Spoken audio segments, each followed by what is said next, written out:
For today's video, samahan nyo nga ako makapaglandian kay Jusawa at maaga nga ako nagising kanina.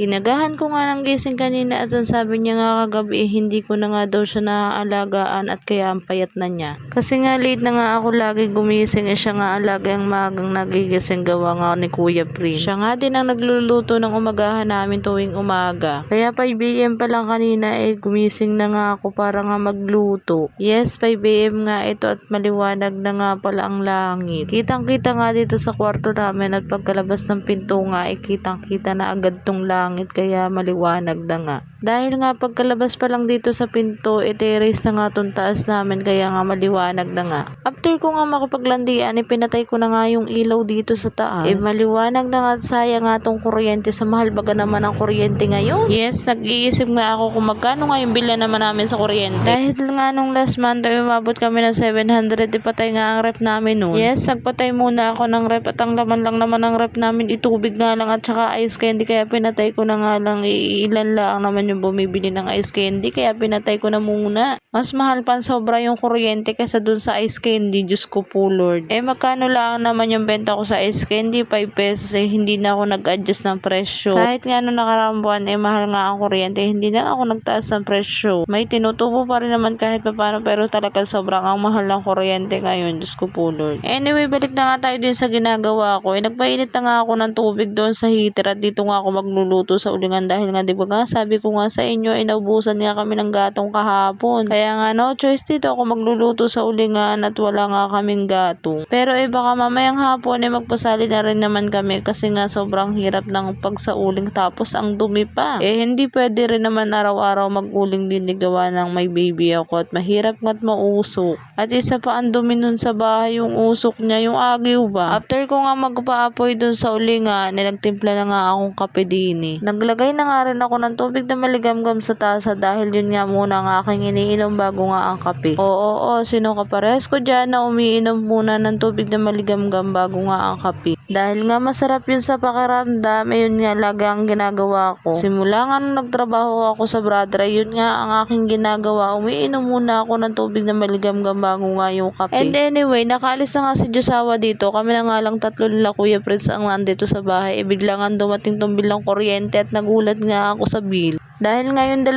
buwan namin umabot nga siya ng 1.4 at medyo nagbababa nga ngayon. Buti nga kahit papano bumaba siya nga ka ng 100 ata. Ala ewan basta bumaba siya ng kahit papano kaunti lang. Nakakainis nga dati hindi kami gumagamit ng rep. Umaabot lang kami sa 300 plus o kaya 400. Ngayon nga wala kaming rep. Umabot nga siya ng 600. After ko nga mag-check ng bill, pinaglaro ko nga si King muna din sa labas at pinaglakad-lakad ko nga. Pagkatapos ko ang laruin, pinaliguan ko lang at nilinisan ko lang itong taas. Binacuum ko nga at ang daming gabo. Kung gusto niyo nga mag-order nitong vacuum, may nagtatanong nga sa akin ito kung saan nga ako nag-order. Ilalagay ko na lang yung link sa comment section at doon na nga lang kayo mag-order. Ilalagay ko na nga yung link dyan sa Durabox at buklatin nyo na nga lang doon. Bahala na nga kayo diyan magpipindot. Pinabayaan ko nga munang hubad si King dahil nga ako'y pinasusunod sa kanya at ano ba naman itong batang sunusuko ka ng kakulit.